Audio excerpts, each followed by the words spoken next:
नमस्कार, मैं doctor Manjesh Rathi, chairman DMR group. मैं एक न्यूरोलॉजिस्ट हूँ। आज हमारे पास बहुत सारी क्वेरीज़ हैं सेरेब्रल पैल्सी के लिए, CP के लिए, जिसको कॉमनली लैंग्वेज में बोलते हैं। तो हम जानेंगे CP क्या होती है, सेरेब्रल पैल्सी क्या होता है, क्या इसके कॉज हैं, क्या इसका प्रेजेंटेशन है, क्या इसका ट्रीटमेंट है, लॉन्ग टर्म फॉलोअप कैसे करते हैं, और इससे जो बच्चे सफ़र कर रहे हैं उनका लाइफ स्टाइल किस तरह का रहता है, वो देखना है। तो सेरेब्रल पैल्सी एक डिजीज़ होती है जिसमें बच्चा जो अपने नॉर्मल माइलस्टोन्स हैं, जो उसको नॉर्मल उम्र के हिसाब से अचीव करनी चाहिए, वो नहीं कर पाता है। जैसे 2 महीने का बच्चा माँ की आंखों में आंखें डाल के हंसता है, वो नहीं कर पाता है। 4 महीने का बच्चा गर्दन नहीं संभाल पाता है। 6 महीने का बच्चा बैठ नहीं पाता है। 1 साल का बच्चा चल नहीं पाता है। इसके डिफरेंट टाइप्स होते हैं। ये मोस्टली बाई बर्थ ही होता है। स्टैटिक जो है न्यूरोपैथी होती है, ये एंसेफलोपैथी होती है स्टैटिक।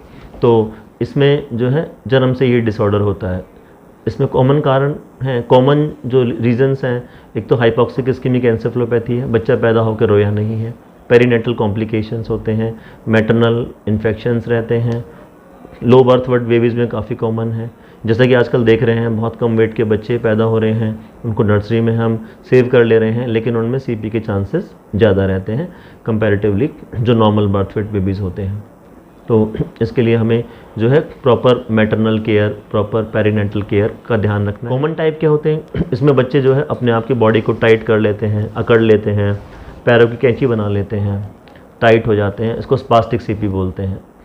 एक दूसरा होता है जिसमें बच्चे हाथ पैरों की मूवमेंट करते रहते हैं, टेढ़ी मेढ़ी मूवमेंट्स होती हैं उसमें, उसको डिस्टोनियाज कहते हैं, डिस्टोनिक CP कहते हैं। कुछ मिक्स वेराइटीज़ होती हैं, मिक्स CP होती हैं।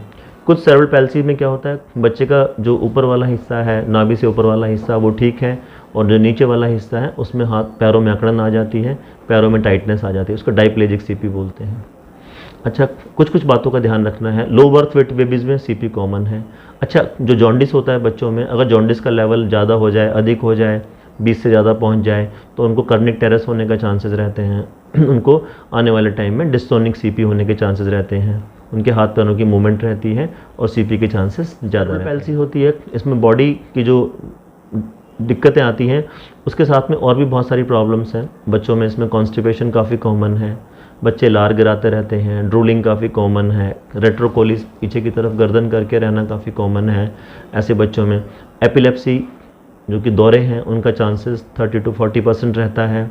देन उनका डेवलपमेंट नहीं होता है और माँ बाप को उनको स्पेशल केयर देनी पड़ती है। अगर इनके ट्रीटमेंट की बात करें, ट्रीटमेंट में जैसे कि जो पेशेंट्स को प्रॉब्लम है, बच्चों में जो प्रॉब्लम है, उसका ट्रीटमेंट हमें करना है। जैसे एपिलेप्सी है तो एपिलेप्सी का ट्रीटमेंट करना है। स्पास्टिक है तो हमें ऐसी मेडिसिन देनी है कि स्पास्टिसिटी कम हो जाए। दूसरा, हमें इसमें फिजियोथेरेपी का रोल काफ़ी इंपॉर्टेंट है। अगर हम फिजियोथेरेपी लगातार करते रहेंगे तो बच्चों में स्पास्टिसिटी कम रहती है, डिफॉर्मिटीज़ कम आती हैं। आजकल बहुत सारी मेडिसिन्स भी हैं स्पास्टिसिटी कम करने के लिए, जो कि उपलब्ध हैं डिफरेंट न्यूरोलॉजी हॉस्पिटल्स में। देन ऑक्यूपेशनल थेरेपी काफ़ी कॉमन है। इसमें ऑक्यूपेशनल थेरेपी हमें देनी होती है।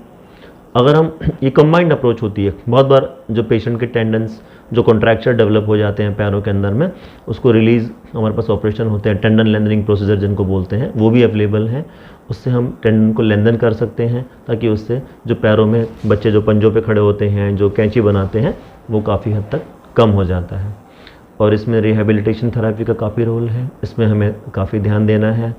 अगर ऐसे बच्चों को हम डायग्नोज करें, प्रॉपरली ट्रीट करें, पूरा रिहैब पे ध्यान दें, तो काफ़ी हद तक इम्प्रूवमेंट के चांसेस बच्चों में रहते हैं। एटलीस्ट वो बेटर हो जाएं, बिल्कुल इग्नोर ना हो। बहुत बार CP के बच्चे इग्नोर रहते हैं कि साहब ये ठीक नहीं होने वाले, तो ये भी एक धारणा गलत है। अगर बच्चे हैं तो उन पे पूरी मेहनत करनी है, पूरा हमें ट्रीटमेंट देना है, रिहैबिलिटेशन पे ध्यान देना है, फिजियोथेरेपी पे ध्यान देना है, ऑक्यूपेशनल थेरेपी पे ध्यान देना है।